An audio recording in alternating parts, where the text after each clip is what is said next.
So this is just before 2020 GMT on Thursday, the 20th of August, 2020. This is an updated edition on the ending of the ban on court cases seeking possession of properties by, quote, landlords. In other words, the moratorium or the temporary suspension of the court proceedings for evicting people, private tenants, or tenants from private properties, which is due to end on Sunday, the 23rd of August, 2020. Now, that has been condemned widely by all the campaigners as well as people who have got careers as licensed law traders and other people, including health professionals, concerned about the impact the lifting of the moratorium or the suspension of the court proceedings would cause in spreading the coronavirus or COVID-19.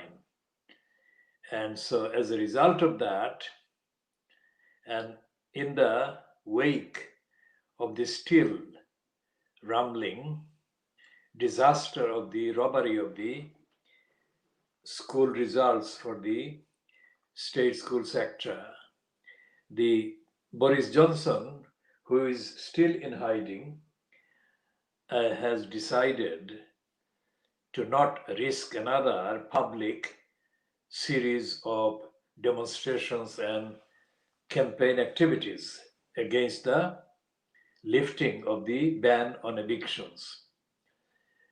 And it has been reported by a conservative party organ, that is the LBC Radio, that an announcement is likely to be made by the Boris Johnson fronted regime as early as tomorrow, which is Friday, which is 2 days before the 23rd of August, when the moratorium or the suspension was due to end. Now, the coverage of this particular item has been contaminated by the LBC bias for the landlords, for the degenerators, for the wealthy who control most properties that private tenants have to rent, because they make a false claim that landlords are losing out, which is a line that has been already seen in the I newspaper and its coverage. Its reporter that is supposedly a city finance reporter, and he filed a copy on the 19th of August, which is yesterday, Wednesday, the 19th of August 2020, which contained a whole long list of excuses and pretexts and bogus pleas by the owners of the properties that are rented by people in low income and people with not much money that they can afford a freehold or leasehold of their own. And these are the people who are being the targets of the lifting of the court proceedings, because these targets will mean that the courts, which is mainly the magistrates' courts, are biased against ordinary tenants. The court system in England, and it is England, they use the word England and Wales as a kind of patronizing addendum Wales. Most decisions in the legal system and the legal bureaucracy in this country are made and confected by English persons and in England. And so therefore the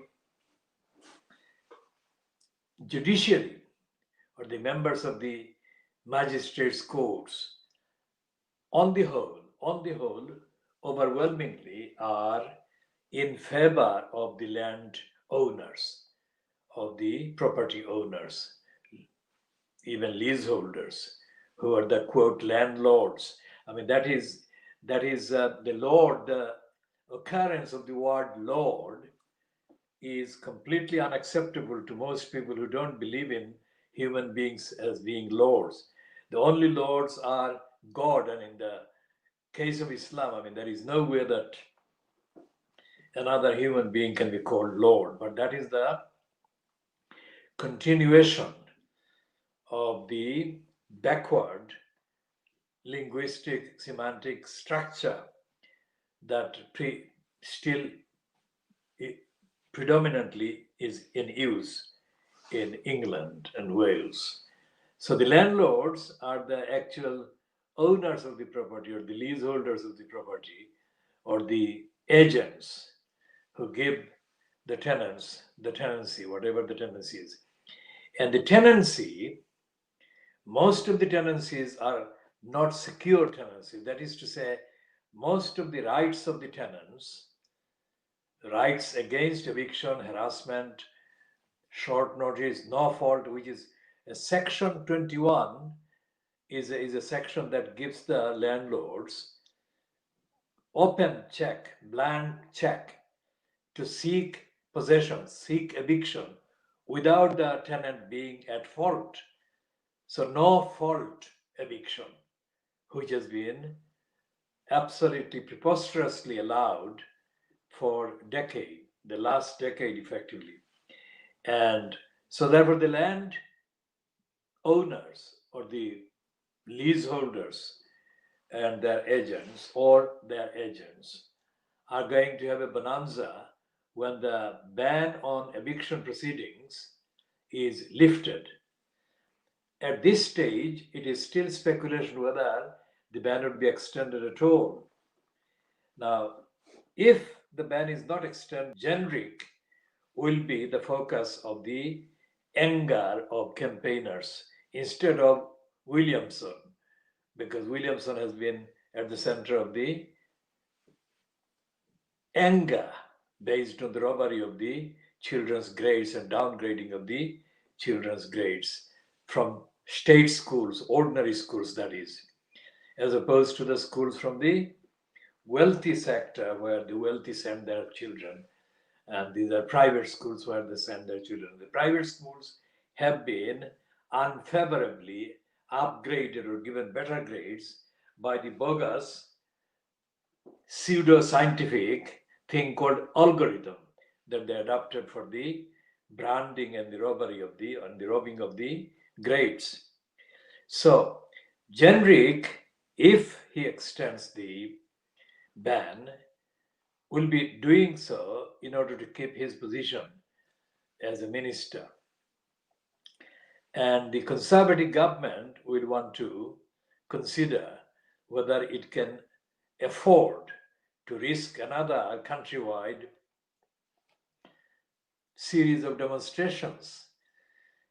Especially the demonstration this time would be about health grounds, and especially after the handling of the coronavirus, the response to the coronavirus continues to remain contradictory, haphazard, incompetent, and corrupt, to the point that they have Matt Hancock, the so-called health secretary, or the cabinet minister in the name of health, has hired this Dido Harding, one of the most notorious conservative linked person, businesswoman, and as the replacement leader of the alternative outfit they have brought into being in place of the Public Health England, which they have scrapped.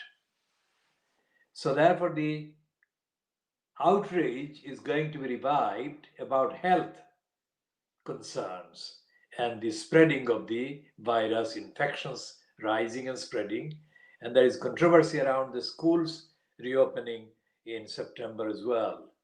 So all of these will combine to make the virus the focus of the outrage and anger from, quote, professionals like teachers, school teachers, trade unions, and safety, quote, experts and campaigners.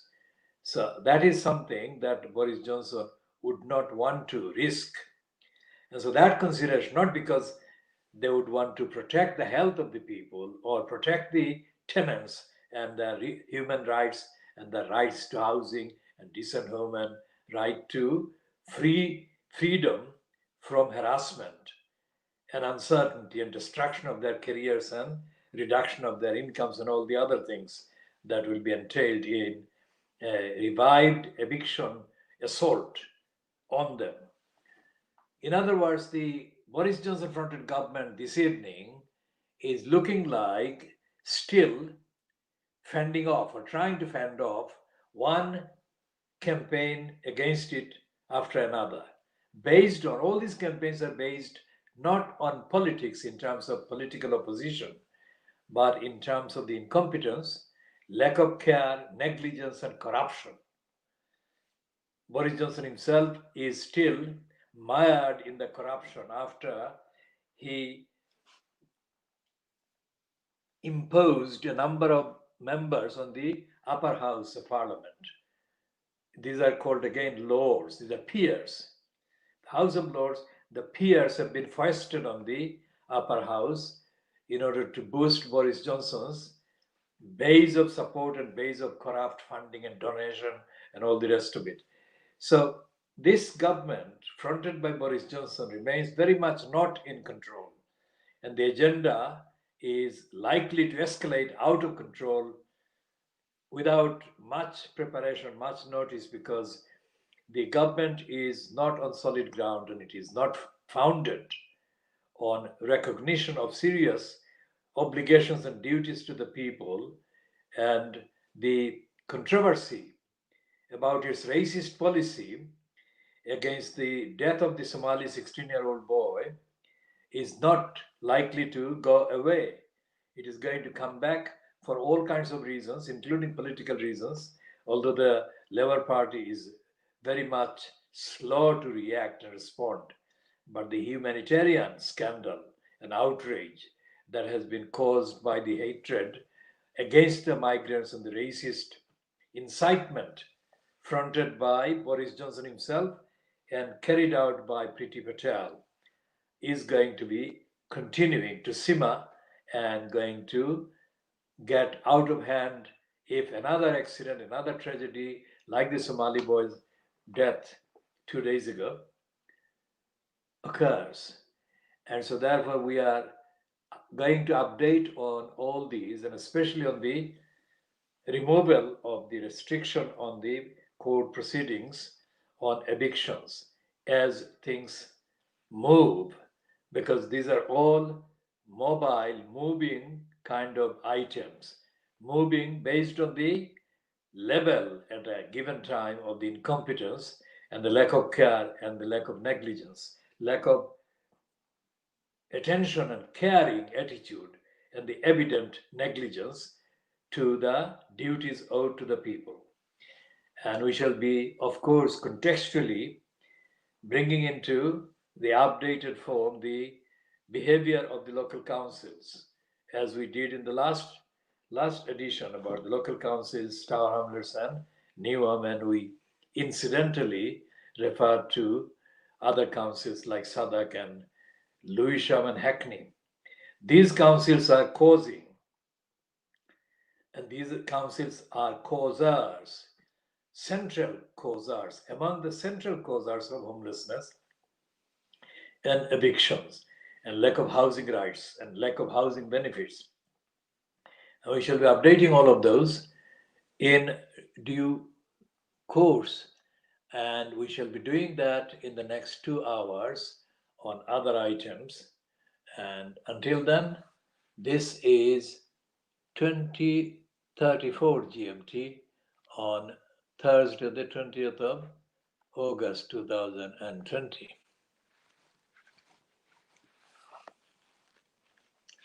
P.S.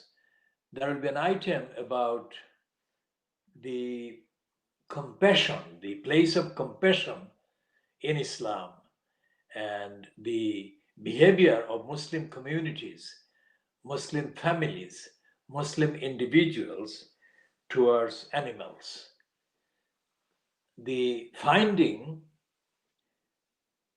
overwhelmingly supports the statement that Muslims are not adhering to the values that were